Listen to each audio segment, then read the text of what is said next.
Ils viennent tout droit de Biélorussie, ont entre 11 et 14 ans et sont en Valais pour 3 semaines. À l'origine de leur venue en Suisse, l'association Ishtok. Il y a 6 ans, cet organisme choisit de venir en aide aux enfants subissant encore les conséquences de la catastrophe de Tchernobyl de 1986. Depuis, chaque année, des familles accueillent ces enfants. Yannick Bacher a suivi Ksenia le temps d'une journée. Voyez son reportage. À 14 ans, Ksenia fait partie des 9 Biélorusses invités en Valais. Aujourd'hui, au programme de leur séjour, un cours de corps des Alpes. Si 25 ans après le drame de Tchernobyl, ces enfants bénéficient encore de cette aide, c'est parce que la catastrophe est toujours bien présente dans leur quotidien. Ces enfants souffrent à tout point de vue, si ce n'est socialement, si ce n'est au niveau d'habitation, au niveau du travail, de cet après-Tchernobyl. Chômage pour les uns ou surcharge de travail pour les autres, les familles sont souvent éclatées. Ce séjour santé apparaît donc comme une bouffée d'oxygène.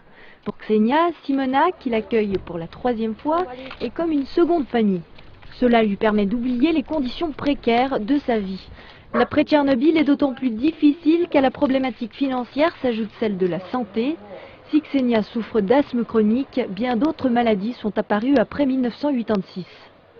Typiquement, les maladies qu'on retrouve en Biélorussie après la catastrophe de Tchernobyl, c'est l'asthme, le cancer des poumons, le cancer de la thyroïde.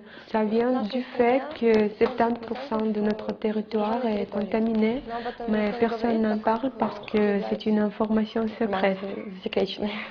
La radioactivité reste un thème tabou en Biélorussie, même si tout témoigne encore de son passage. Des pommes gigantesques, des fruits, des légumes. On peut ramasser des baies, des champignons énormes dans les forêts. Les gens ils n'ont pas d'autre choix. Ils ont besoin de manger. C'est le serpent qui se mord la queue. Face à cette réalité, Simona a fait le choix d'accueillir bénévolement Ksenia. Ses propres enfants en profitent. Pour nos enfants, pour les ouvrir un petit peu plus, leur ouvrir un peu l'esprit et de vivre quelque chose avec quelqu'un d'autre, leur faire découvrir notre magnifique pays et leur donner une chance éventuellement aussi. Et cette découverte n'est pas passée inaperçue pour Ksenia. La séparation est chaque année vécue comme un véritable déchirement.